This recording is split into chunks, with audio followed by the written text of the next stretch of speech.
Hello दोस्तों, नमस्ते। हर हर महादेव। रउआ लोग के बीच में भोले जी के भजन लेके आयल बनी। अच्छा लागी तो लाइक कमेंट करल जा, मेरे यूट्यूब चैनल के सब्सक्राइब करल जा। जल ढारे के यही सावन में सपना देखवले बान। हे जल ढारे के यही सावन में सपना देखवले बान। चली चली ये गुरु भैया भोला देवघर बोलवले बान। चली चली ये गुरु भैया भोला देवघर बोलवले बान। चली चली ये गुरु बहिना भोला देवघर बोलवले बा। जल ढारे के यही सावन में सपना देखवले बान। हे जल ढारे के यही सावन में सपना देखवले बान। चली चली ये गुरु भैना भोला देवघर बोलवले बान।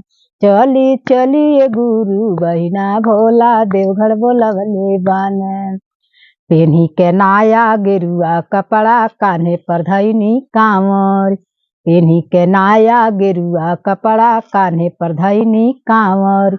हे बोल बम बोलत रही बढ़त रही रउर पावर। हे बोल बम बोलत रही बढ़ी रउर पावर। ए मन के सुगनमा होई पवित्र भगत जगवले बान। हे मन के सुगनमा होई पवित्र भगत जगवले बान। चली चली ये गुरु भैया भोला देवघर बोलवले बान। चली चली ये गुरु बहिना भोला देवघर बोलवले बान। हे देवघर नगरिया गईला से सुख के साधन भेटाला। हे बाबा के दर्शन कैले से दुख दलिदर ओराला। हे देवघर नगरिया गईला से सुख के साधन भेटाला। हे बाबा के दर्शन कैले से दुख दलिदर ओराला। हे केतना लोग के बिगड़ल भगिया उहे बनवले बान। हे केतना लोग के बिगड़ल भगिया उहे बनवले बान। चली चली ये गुरु भैया भोला देवघर बोलवले बान। चली चली ये गुरु भैया भोला देवघर बोलवले बान। हे जल ढारे के यही सावन में सपना देखवले बान। हे जल ढारे के यही सावन में सपना देखवले बान। चली चली ये गुरु भैया भोला देवघर बोलवले बान। चली चली ये गुरु बहिना भोला देवघर बोलवले बा। पेन्ही के नाया गेरुआ कपड़ा कान्हे पर धैनी कांवर। हे बोल बम बोलत रही बढ़त रही रउर पावर। हे पेन्ही के नाया गेरुआ कपड़ा कान्हे पर धैनी कांवर।